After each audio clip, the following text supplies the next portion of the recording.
Now, we've travelled to some incredible places across the world like Vegas, Edinburgh and Copenhagen, but sometimes when you're travelling you end up in places you never expected to end up. Welcome to Grimsby.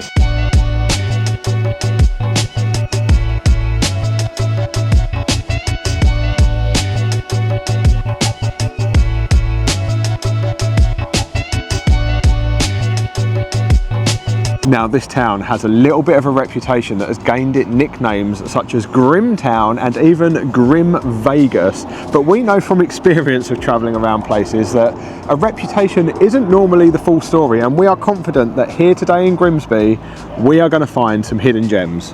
I agree. And I think we've already found one, because this is where we're starting our day at Grimsby Minster, and it's really pretty around here. It's a nice little space, all green and open. You can just chill out on a nice day in front of the Minster, and I think it's free to go and have a look inside as well. So you know what we're going to do? We're going to look inside. And not only are we subjecting ourselves to Britain's grimmest town, we've brought Kara from the Magic Geekdom with us to enjoy it with us. It will be enjoyable. We will find something enjoyable. We make everywhere enjoyable, yes. And this is no different. Yes. And if there's any doubt to that, the path leading to the Minster entrance says it's going to be a great day. I thought I just said it's going to be a day. It's definitely going to be a day.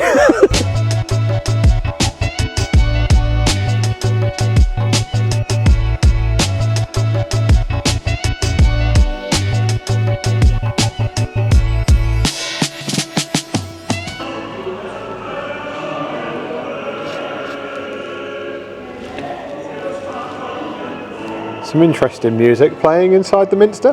There is. Also inside the Minster is the Grimsby Imp. Now, we didn't know Grimsby had an imp. We know Lincoln has an imp in its cathedral that we've still never seen, but we're ticking the Grimsby Imp off our list today. Apparently it has some sort of connection to the Lincoln Imp as well.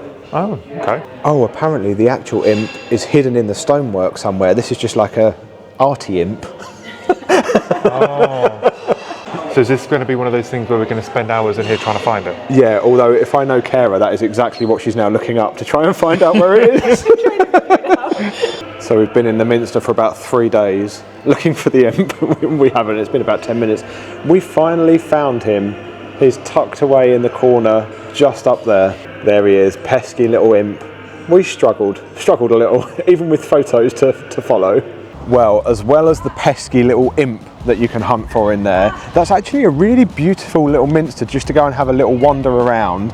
And they've got a tomb in there that was supposedly the tomb of Grim, who is the Viking founder of the town. Now, I learnt from my time living in Norfolk that anything that ends with a BY, that was Viking for village. So Grimsby is Grim's village, and now it all makes sense. Every day is a school day. And also, they've got a full-on cafe in there as well, which is quite a unique place to sit and have a bit of coffee and cake. That reminds us, we of course have already been and found our morning coffee here in Grimsby. Obviously. And that was another little gem called Riverhead Coffee. It was one of the top-rated places in Grimsby to get a coffee, and we weren't disappointed with that coffee as well. A nice strong one to start the morning. We did have some breakfast as well. I went for some scrambled egg on a toasted bagel. Scrambled egg all made fresh was really nice. I had peanut butter and jelly on pancakes, which was phenomenal. Pretty much peanut butter and jelly on pancakes, but yeah, so that was a really good, and it's really quirky in there as well. They sell lots of homemade produce and stuff in there as well, so yeah, nice start to the day. We're now going to go and find the top attraction here in Grimsby, and that is the Fishing Heritage Centre. This town is famous for its fishing history, so we couldn't come here and not visit it.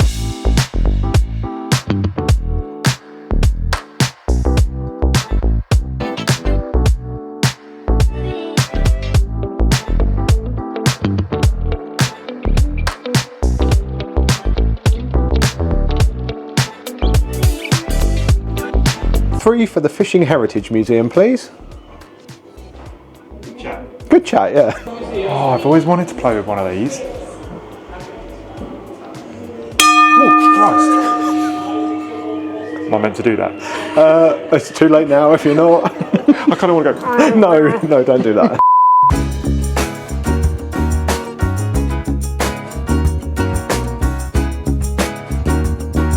This is a really cool idea. They've got a map of this area of Grimsby here, and you can write your memory of a particular place on one of these cards and then pin it to the street or the place that the memory relates to. Unfortunately, we've never been to Grimsby before, so we don't have any memories. So we'll have to come back again a second time just so that we can do that. Pin a memory of hunting for the imp in the Minster. I mean, you do already have that memory now. You could. That's fair. Write the card. Fair point. Kara's just been listening to this screen here, which is a song by a local person about the town of Grimsby. And interesting, he was saying there's so many stereotypes about this town that he wanted to challenge the beliefs that people have about it and see it in a different light. Same. There you go. This just proves you never know what you're going to find when you come into these museums. This is the Mite, and it was known as the world's smallest book printed with movable type. There's a creaky floor. It's that. That thing is tiny. I'm trying to put my finger in so you can see just how small that is. And in fact, it says 1.9 centimetres by 1.27 centimetres. 30 pages in that thing. Can't be small. Try reading that.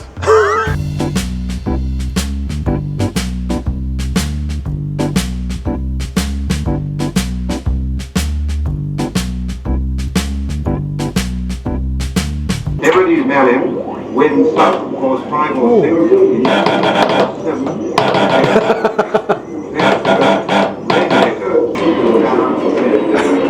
7. We've got some weather incoming.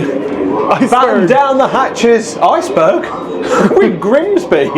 Full speed ahead. Now, who remembers these in school? Look at the concentration on his face. I feel like I've got this in the wrong hand. Oh, don't sneeze. This definitely is a really cool museum. There's so much you can play with as you get to like the second half.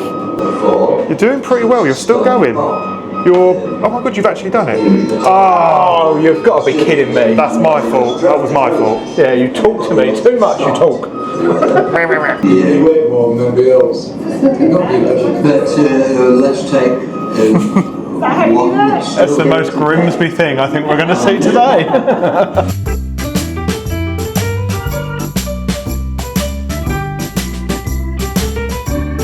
This place just keeps getting better and better. This is really cool. I was not expecting this, and the smells as well. Every room we've been in, there's been certain smells, and it just adds to the detail. I'd make a great fisherman. You would not make a great fisherman. Oh, they are incredible. How do you put this on? Oh man. Bear with. No, one goes over you. I don't know what you've done. That's meant to be in the... I don't think that's how you're meant to do it, but it's worked. Do you know, in a strange way, they suit you. Oh yes, that is a stunning look. Well, you certainly did get your gear on, but have you got the hat the wrong way round? No, Because that seagull's wearing it the other way, look. I want it forward. Fair enough. Oh, now we've got wind effects going on. That's cool. So cool. I love this museum, it's brilliant. Diva moment. All right, Mariah. Anybody for fish and chips? Me. Later. Yeah, it's got to be done. We're in Grimsby.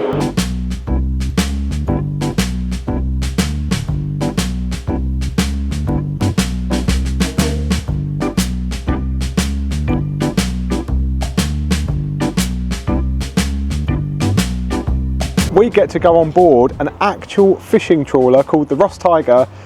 We've got a tour at 2 o'clock and it's now 10 to, so we're making our way round to get on board. But wow, this place so far has completely blown my expectations out of the water, pun intended. Literally.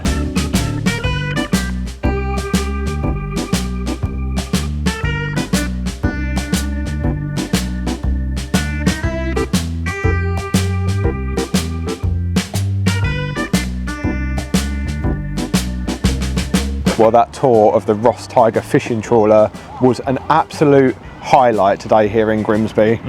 What made that extra special was that was really personal to the tour guide. He is actually a retired fisherman, used to work on board the fishing trawlers, and he was telling us some really personal stories.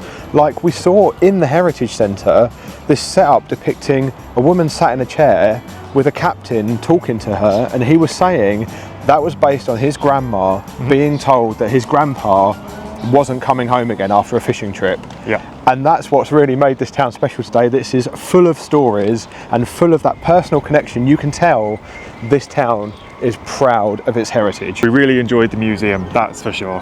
That was really cool. Such a surprise as well. We didn't expect it to be so loud, so smelly, Yeah, but in a good way. Loads of detail on everything. And really interactive as well.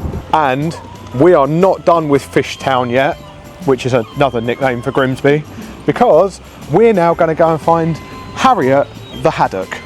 And then we're going to find a little cookie that has absolutely nothing to do with it here, but I just want to try it.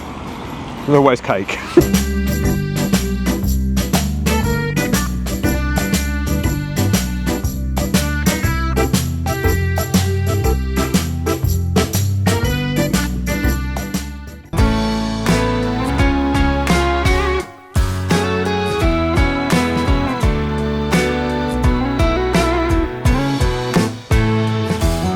Well, there she is in all her glory, Harriet the haddock. Cool. Someone's happy. They've got their cookie, Cleo the Cookie Monster, this is called. Had to be done. It's from a bakery called Coupland's. If you're ever in Grimsby and you want yourself your own Cleo the Cookie Monster. The icing tastes like, have you ever had fairy cakes? They cut the top off and then put the icing in and make little wings. Is that right? That's a butterfly cake, Did I no? say butterfly cake? What did I say? Fairy cake. One of them.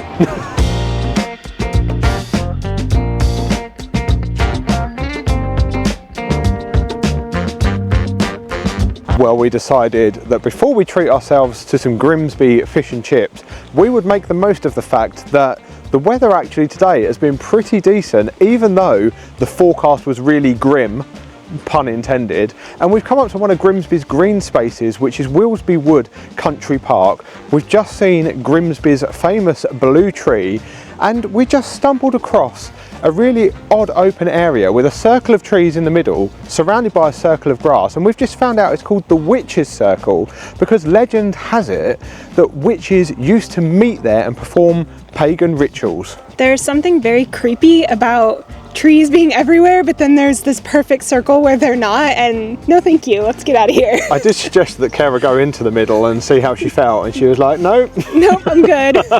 But other than the Witches' Circle, this is a beautiful green space to walk around. We just stumbled across a wildflower meadow, and I don't think I've seen a meadow like that for a very long time. It was absolutely full of beautiful wildflowers. Very strong fragrance. Pollen was the first thing that he said. Pros and cons to everywhere, I guess. So we've just made our way towards the entrance of Willesby Woods Country Park, and we stumbled across this sign that says the Carpathian Lancers were actually based here. This was a military camp just after the Second World War, and there was an entire Polish battalion all based here, and Wojtek, the smoking, drinking, fighting soldier bear, apparently was part of the Polish army, so there's a statue of Wojtek here in memory of all the Polish soldiers. Was not expecting that. No, definitely not. Anyway, now we've got a few more steps in. Fish and chips? Fish and chips. Well, already today we have seen Harriet the haddock. Now we've just seen Hammy the haddock, who is a recycling bin here on the seafront in Cleethorpes. Yes, we have come to Cleethorpes for fish and chips because the chippy we were hoping to try in Grimsby isn't open until Tuesday, and today's Saturday. However, I think it's acceptable because Cleethorpes and Grimsby kind of roll into one. They're very close neighbours, and we've seen lots of things around the town today refer to Grimsby and Clee. So I feel like this is an acceptable place to come and have fish and chips, and I'm sure if it isn't, all of the Grimsby locals are going to be letting us know down in the comments.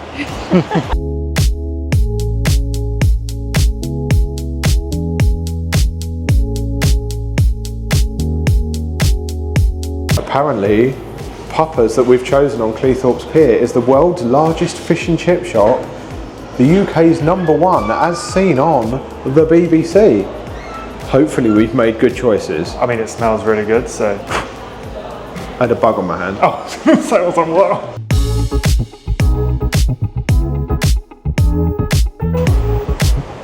Well, the fish and chips has arrived. We've all gone for haddock and chips. That is a medium, apparently. Apparently so. It's definitely not a medium. It looks absolutely amazing. Josh has gone for mushy peas as well. Not over here because they are vile.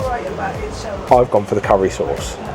Which you're going to share with me. I am going to share with you, yeah. But bon appetit and cheers Cheers. to Britain's grimmest town. Apparently. And Cleethorpes.